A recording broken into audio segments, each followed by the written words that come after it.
नमस्ते, म देवीराम खनाल। अहिले 2-5 वटा विषयहरू, चर्चित पात्रहरू र सरकारका एक्टिभिटिजहरूमा व्यापक चर्चा समीक्षा समाजमा भइरहेको अवस्था जुन छ, यसै विषयमा थोरै म पनि चर्चा गर्न चाहन्छु। त्यो के त भन्दा अब अहिले 4-5 पात्रहरू को हुन् त भन्ने बेला चर्चाका पात्र विगतमा चाहिँ सत्ता लामो समय सञ्चालन गरेका केपी प्रचण्ड, शेरबहादुर र चाहिँ उनीहरूबाटै कोहीबाट अहिले त्यसरी पनि एनालाइसिस गरे समाजमा देखिन्छ कि चाहिँ जस्तो चाहिँ हर्क साङपाङ, ज्ञानबहादुर शाही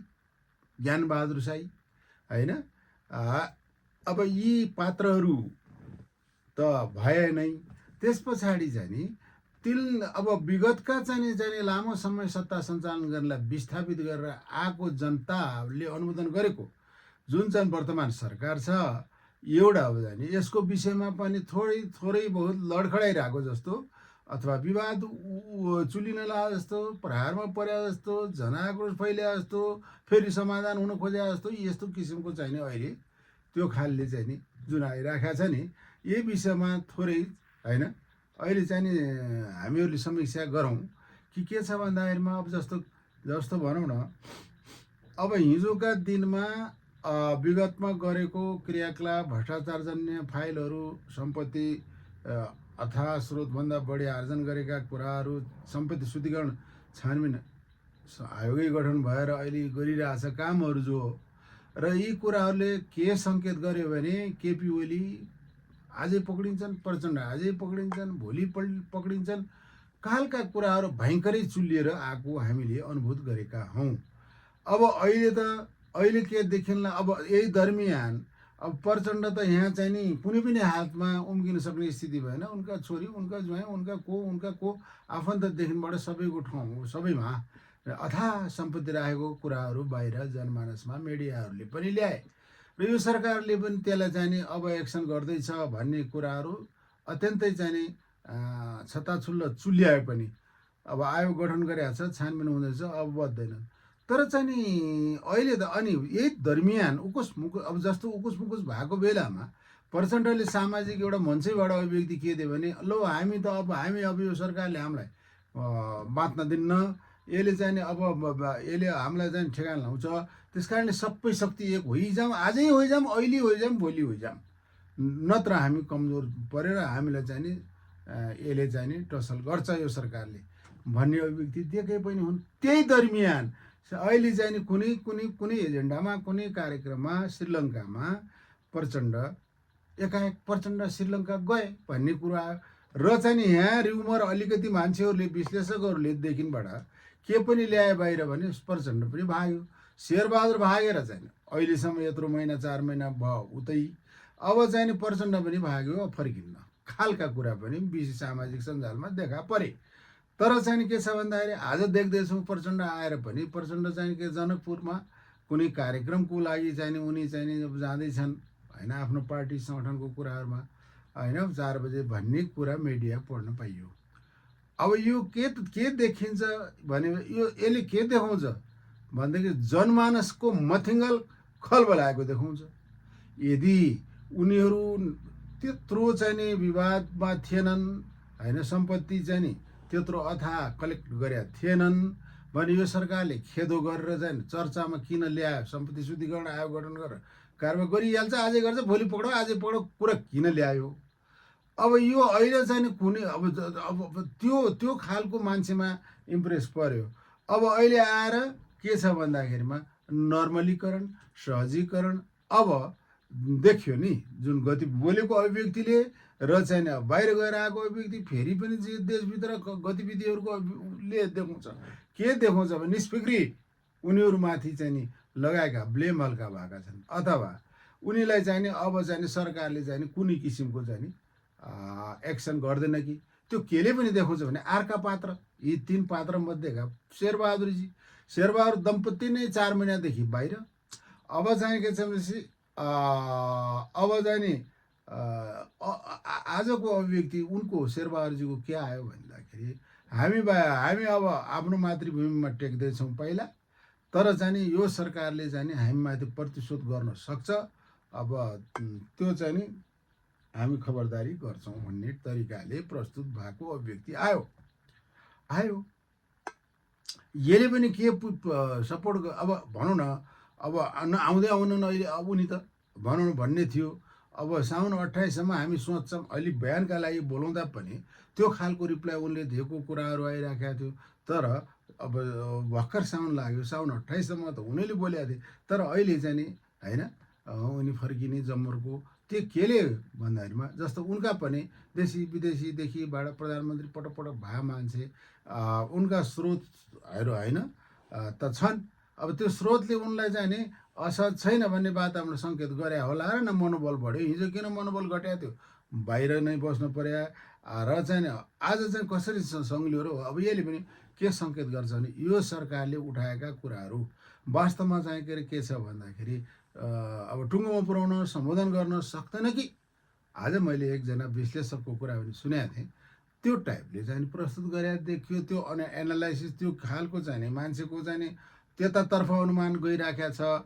अब अर्का केपी ओलीजी त चाहिँ नि अब उहाँ त देश छाड्नु पनि भएको छैन, हुनुहुन्छ, तर चाहिँ नि उहाँको मुद्दा पनि चलि नै राखेको छ होइन, तर बाहिर बसेर हाजिरी जमानेमा हुनुहुन्छ। तर चाहिँ के छ भन्दाखेरि उहाँका चाहिँ नि अभिव्यक्ति कस्ता छन् भन्दा यो देशको अवस्था यहाँ पुग्नुमा उहाँको गार्जियनसिप भएकै बेला सम्हाल्न नसकेर भाग्न परेर छोड्न परेर भयो नि। त्यस्तो किन भयो त भन्दाखेरि जिम्मेदार उहाँ हो कि होइन त्यस्तो हुनुमा, यो अवस्थामा आउनुमा। तर उहाँले के अभिव्यक्ति दिइराख्नु भएको छ मान्छेहरूलाई के भनिराख्नु भएको छ भनेपछि म यति चोखो छु, मलाई तलमाथि केही कसैले केही गर्न सक्दैन, मेरो कारण पनि होइन। यो राज्यले चाहिँ यो अब यो विदेशीहरू कसले गराइदिए सरकार, अब यो राज्यले पूर्वाग्रह गरिरहेछ, त्यति हो, म डगमगान्न, मैले त फेरि पनि चलाउने नै हो भन्ने खालले, अर्थात् अत्यन्तै उच्च मनोबलका साथ जुन अभिव्यक्तिहरू जुन प्रहार सरकारलाई गरेर दिइराख्नुहुन्छ नि, त्यसबाट के सिद्ध हुन्छ भने पूर्ववत जुन व्यथिति विसङ्गति विकृति गरेर चाहिँ फ्याँकिएका अगुवाहरू अहिले मनोबल उच्चताका साथ प्रस्तुत भइरहेको देखिन्छ। अब यो तीनवटा कुराले यसरी चाहिँ के अरे गएको देख्दाखेरिमा जनतामा संशय आयो। के आयो, अभिव्यक्ति आए, सुने, देखेँ। के आयो भन्दाखेरिमा के छ भन्दाखेरिमा यो सरकारले चाहिँ नि यत्रो अवस्था पुर्याउनेहरूप्रति कुनै किसिमको चाहिँ नि एउटा चाहिँ नि सबक दिन सक्ने तिनीहरूलाई होइन त्यो खालको होइन कि त गर्न सक्दैन कि त, यो किन लड्खडाइरहेछ त अब हुँदै जाँदाखेरिमा होइन। अब चाहिँ नि यसैलाई मलदल गरेर अब भनौँ न यी तीनटा पूर्ववत सरकार सत्ता सञ्चालक पात्रहरू भइ नै हाले, यिनीप्रतिको यो सरकारको रवैया जनताले दिएको म्यान्डेट अनुसार छानबिन गरेर अगाडि प्रस्तुत गर्न सके देखिरहेको छैन कि धोइ पखाली गरेर शुद्ध गरिदिनु पर्यो कि त भनेपछि उनीहरूमा दूषितता छ भनेपछिलाई त्यो अनुसारको जति छ त्यति अनुसारको त चाहिँ नि जवाफ त दिनु पर्यो जनतालाई। यो कुरा हो अपेक्षा जनताको, त्यो नदेख्या हुनाले जनताले अब यो सरकारको माथि क्वेसन बढी देखिन्छ।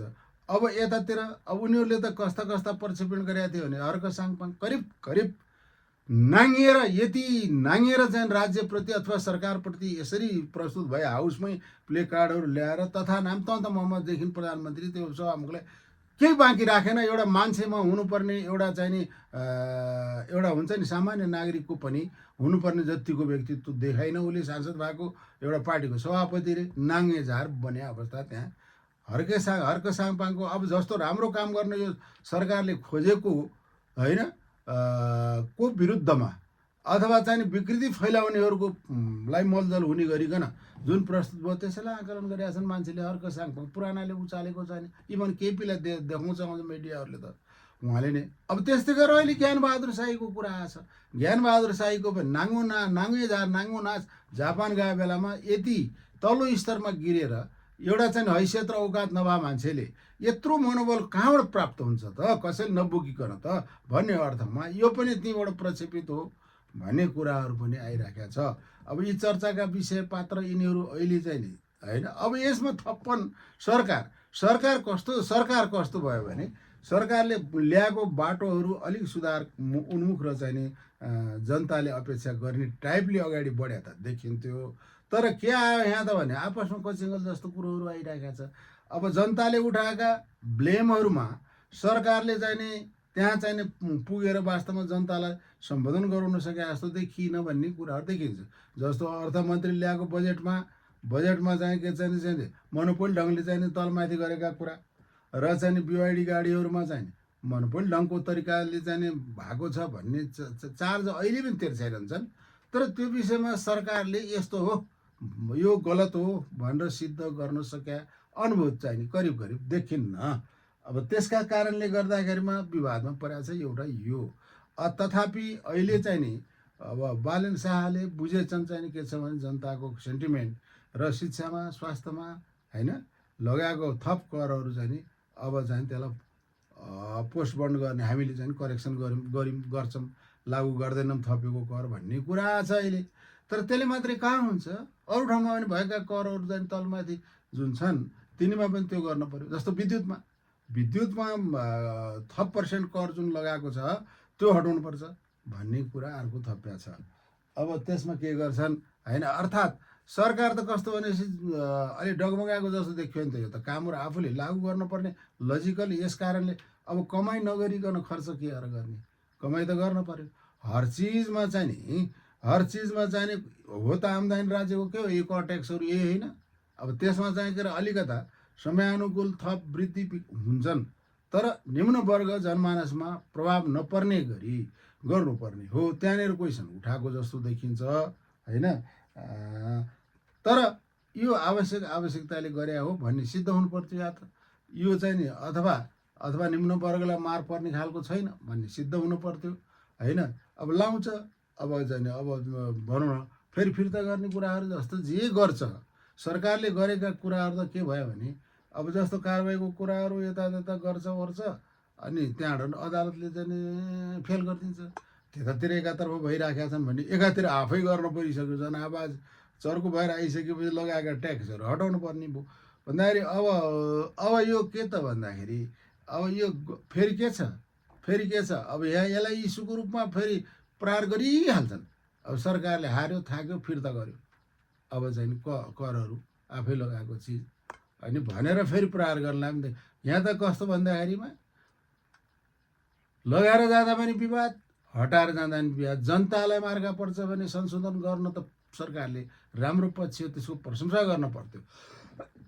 त्यहाँ आरोप सुरु छ फेरि भनेपछिलाई जाने यो चाहिँ कस्तो छ भने सरकारले पनि अब अलिकता समीक्षा गरेर जे कुरामा पनि टिकाउ हुने गरेर अथवा अब गर्नु पर्यो नि। बेकारमा चार्ज मात्रै बोक्ने तरिकामा चाहिँ हिँड्नु पनि भएन। भनेदेखिबाट यी कुराहरूले चाहिँ नि अत्यन्तै चाहिँ नि जनमानसमा कस्तो देखाएको छ होइन। अब जस्तो अब मैले अघि बताएँ हर्क साङपारोहरूको उत्पात जनताले विद्रोह गरेर देखाइदियो। हिजोको कार्यक्रम जनश्रम संस्कृति पार्टीको चाहिँ त्यो माटे पार्टीको अध्यक्ष हर्क साम्पाङ त्यहाँ जनकपुरको चाहिँ नि मन्दिरमा दर्शन गर्न जान्छु भनेर चाहिँ के अरे कार्यक्रम बनाएका उनका कार्यकर्ताहरूले उनलाई स्वागत गर्नुको लागि त्यहाँ गरेका ती कार्यकर्ता लखेटिए। दर्शन गर्न पाउनु त कहाँ छ हर्क साम्पाङले पाएनन् पनि जान। त अब यसको के कुरा आयो भन्दाखेरि वास्तवमा उनले चाहिँ नि अत्यन्तै अफवाह फैलाएको क्रिस्चियनिटीको कुराहरू गरेको उनले गाई काटेर खानुपर्छ भने हिन्दू धर्मलाई चाहिँ उनले चाहिँ नि अवमूल्यन गरेको कुराहरू सिद्ध गरिरहेछ मान्छेहरूले। र त्यसैको परिणामस्वरूप त्यहाँ हिन्दू समाजले उनलाई लखेट्यो। तैँले गाई काटेर खानुपर्छ पर्छ भन्छस् त जानकी मन्दिरमा दर्शन गर्न आउनु तेरो औचित्य के भनेर लखेटिदियो उनका कार्यकर्ता। उनी जान पाएनन् भनेदेखि अब अति उत्पात भयो भने के हुन्छ, उम्लियो भने के उम्लिन्छ। त्यो भावनाले उम्लिए हो। यो हर्क साङपाङ नाङ्गेको सीमा नागेकै थियो। अब अहिले चाहिँ अब लखेटी माग्नु पर्ने, अब मन्दिर जान नपाउने भनेपछि यस्ता के औचित्यपूर्ण तरिकाले बोलेका के औचित्यपूर्ण तरिका अब हाउसमै गरेका गतिविधि उनका चाहिँ नि अत्यन्तै विवादास्पद गतिविधि जहिले पनि राजीनामा प्रधानमन्त्रीको राम्रो काम गर्नेलाई त 2/3 सरकारको प्रधानमन्त्रीलाई त उनको औचित्य 3 जना जितेर आउने म प्रधानमन्त्री हुन्छु, लाज छैन बोल्नमा। जितेर आऊ, ठुलो पार्टी बनाऊ, जनमानसमा भिज, अनि बन न। योग्यता तिम्रो, क्षमता तिम्रो, त्यो औकात छ भनेदेखि पहिले त औकात सिद्ध गर्न पर्यो हेर, होइन? त्यो भावनाले यस्तो बोल्नको तुक पनि छैन। अब कहाँ कुन रूपले प्रस्तुत गर्ने एउटा माननीय विधान विधि बनाउने थलोमा गएर बिहान टाँगेर मुर्दाबाद मुर्दाबाद प्रधानमन्त्री नरेन्द्र मोदी सहमुख, यसो गर त्यसो गर तथा नाम गरेर एउटा वास्तवमा औकात रहन्छ यो मान्छेको। किनभने मान्छेले त आफ्नो औकातलाई बिर्सेर चल्छ भने त्यो औकातहीन मान्छे हुन्छ। त्यो खालको त्यहाँ पनि थियो। अब त्यो सिद्ध जनकपुरमा गरिदियो जनताले, कसरी दोहोरी पखालिने? अब ज्ञानबहादुर शाहीको त्यही गति छ। अब यो जापान गएर तथा नाम बोलिरहेछ, कारवाही गर्ने, कानुनी कारवाही गर्ने, अब पक्राउ गर्ने भन्ने टाइपका समाजले त्यति इग्नोर गरेर चाहिँ बोलिराखेको छ। अहिले के फाइदा भयो आखिरमा चाहिँ उत्पात मचाएर जुन बनिरहेको थियो केटा यस्तो छ भनेर, त्यो गुमाएको गुमाएन, अब उठ्न गाह्रो छ त्यो चिजहरू। त्यो कारणले यी सब चिज अब यिनी अर्काका चाहिँ भोइसमा मिलाएर, स्वर मिलाएर अगाडि जुन जुन चाहिँ अब त्यो गर्छ नि, त्यो चिजले आफ्नो औकात सिद्ध गरे उनले। वास्तवमा यो यस्तै खालको रहेछ, यो औकातहीन रहेछ। यो दुईवटा कुराको विषयमा यसरी यसरी अहिले आइरहे चाँडा सामाजिक मिडियामा यति प्रहारहरू देखिन्छ भनेपछिलाई यो छ। अब भनेपछि अब यो सरकारले चाहिँ के छ भन्दाखेरि डेलिभर दिनु नसकेका कुराहरू सिद्ध भइरहेछ। डेलिभर के को डेलिभर टाइम त भएको छैन धेरै, होइन? तर चाहिँ जुन कुराहरू चाहिँ जुन कुराहरूमा गति लियो अगाडि बढ्यो भन्ने हुन्छ, त्यो प्यासिभ हुन्छ, त्यो ब्याक हुन्छ, त्यो फेल हुन्छ कुनै पनि तरिकाले। भावना डेलिभर दिन सकेका कसरी मानिन्छ? पहिला मेकानिजम तयार हुनु पर्यो। पहिला ती संयन्त्रहरू चाहिँ तटस्थ ढङ्गले गर्ने हुनु पर्यो। अर्काले आफ्ना निम्ति भागभण्डामा बना संयन्त्रहरूबाट काम लिने कुरो हुन्छ। सत्ता चेन्ज भएर चाहिँ आइसकेपछि चाहिँ सत्ताले 2/3 सरकार छ, यसले कानुनै चेन्ज गरेर भयो भने म्यानेजमेन्ट के गरेर हुन्छ? आफ्नो अनुकूल बनाउनु पर्यो, सिधा कुरा। नत्र यो अगाडि बढ्नै सक्दैन। सही यथार्थपरक ढङ्गले चल्ने हुनु पर्यो। भागभण्डामा कसैको निम्ति गर्न आएकाले यो सरकारको निम्ति गरिदिन्छ कि उसको निम्ति, यही छ कुरा। त्यो भावनाले त्यहाँ जान पर्यो, विकृति हटाउनु पर्यो पहिला, त्यसपछि त्यहाँ बल्ल खाका तयार गरेर अगाडि गएका कुरा परिणाममुखी हुलान्। अब त्यसलाई हुनै दिन्न, तगार हालिहाल्छ, काँडा बिछाइदिइहाल्छ, लाज छैन। अहिले महाभियोग लाउनु पर्यो। यो 3 जनाले विष्णु पौडेलको हकमा बडा विवादित निर्णय गरे कि यिनीहरूले। के गरे भनेपछिलाई 2 अरब बढीको सम्पत्ति यिनको चाहिँ होइन स्रोत बिनाको देखिन्छ भन्ने एकातिर आउँछ। अर्कोतिर अब विशेष अदालतमा कति 21-22 करोडको चाहिँ यिनको चाहिँ अनियमित भयो, स्रोतै देखिएन यस्तो यसो भनेर उता मुद्दा हाल्छ। अब त्यत्रो मुद्दा, अब सम्पत्ति शुद्धिकरणको कुरामा त्यत्रो मुद्दा परिसके पछाडि हिजो रविको केस के भयो? रवि लामिछानेलाई यो बनावटी मुद्दा बनाएर उसलाई चाहिँ जति हाल्या थियो बिगो त्यो बराबरको धरोड राख्छु, बाहिर बसेर पूर्वपक्ष गर्छु भन्दा पनि दिएको होइन। आज 2-4 करोडको थियो उसको कुराहरू त, तर चाहिँ आज चाहिँ 20-22 करोडको मुद्दा हाल्छ। तर चाहिँ के छ? 1 रुपियाँ बिना धरोडी, 1 रुपियाँ बिना धरोडी हाजिरीमा चाहिँ बाहिर बसेर मुद्दा लड्नु पाउने गराउँछ भने यी न्यायाधीशहरूलाई महाभियोग लाउनुपर्छ भन्ने जल्दो बल्दो कुरा उठिरहेको छ समाजमा, देख्छु मैले मिडियाहरूमा। यो त अनि अब त्यहाँ परिमार्जन नगर्ने हो भनेदेखि यो यस्तै परिणामहरू आइरहन्छन्। अब गर्ला काम विफल भइरहन्छन्। यो सरकार नतिजा कसरी दिन्छ? यो सारमा यो कुरो आइराखेको छ। त्यो कारणले अब सरकारले गम्भीरताले उद्देश्य र नियतमा बालेनको अझै पनि देखिन्न, कोट देखिन्न। तर के छ भन्दाखेरिमा अब चाहिँ काम गर्दाखेरि अब आफ्नो म्यानेजमेन्ट तयार नभइकन अगाडि बढ्दा एक्सिडेन्ट भइरहेछ, विफल भइरहेछ। अर्काको म्यानेजमेन्टले आफूलाई कहाँ साथ दिन्छ त? जल फालेर आयो त्यसैको म्यानेजमेन्ट एज इट इज राखेर साथ दिन्छ? यी त नमुना उदाहरण प्रमाणित भइसके, सबैलाई खड्किराखेको छ, होइन? त्यसो भएर अब त्यो चिजमा ध्यान दृष्टि पुर्याएर मात्रै गऱ्यो भने डेलिभर दिन सक्ला। नत्र अब अहिले यही गर्नको नगर्न, यसलाई भड्काउनको निम्तिमा, फुट ल्याउनुको निम्तिमा सारा बालेन रवि बिचमा बहुतै फुटको स्थिति चाहिँ तयार गर्ने मलजल गरिरहेको देखिन्छ चारैतिरबाट। अब चाहिँ के छ? यिनीहरू फुट्यो भनेदेखि त शत्रु त हाँस्ने कुरो भयो। देशले केही आउँछ कि जनताले भने आशा त तुषारापात हुने भयो नि। त्यसो भएर अब चाहिँ नि यिनले बुद्धि पुर्याउनु पर्छ। अरूले फुटाएर फुट्दैन। अरूले चाहिँ के चाहिँ मतलब चाहिँ 70 शराब दिएर हुन्छ र? यिनी एकता भएर काम गरेर राम्रो काम गऱ्यो भने त हाई 5 वर्ष त म्यान्डेटै छ होइन। त्यसो भएर यो चाहिँ के छ भन्दाखेरि यिनको आन्तरिक फुट्ने हो, अन्यथा यो ढल्न सक्दैन। यो सरकार त त्यो स्थितिमा छ, काम पनि गर्न सक्छ यो सरकारले, कानुन नियम चेन्ज गरेर काम गर्न सक्ने अधिकार राख्छ यसले। त्यसो भए हुनाले अब योतातिर ह्युमर, अर्कोतिर चाहिँ नि सबै शक्ति बाहिरी भित्री लाग्न सक्छन् है।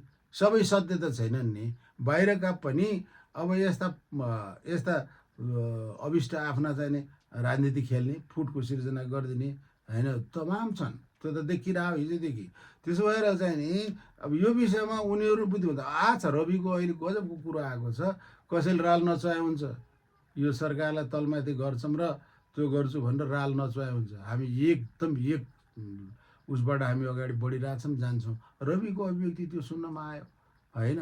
भने बाहिर फेर त गइसक्यो भन्ने, यो सरकार फुटिसक्यो, पार्टी फुटिसक्यो, यिनीहरूको विरोध भइसक्यो, अर्थमन्त्री निकाल्ने, को निकाल्ने, के गर्ने कुराहरूबाट विवाद चुलेर गयो। यो मिडियाहरूले त त्यसरी चाहिँ मतलब चाहिँ प्रस्तुत गरिरहेको अवस्था छ, अभियन्ता मिडियाहरूले।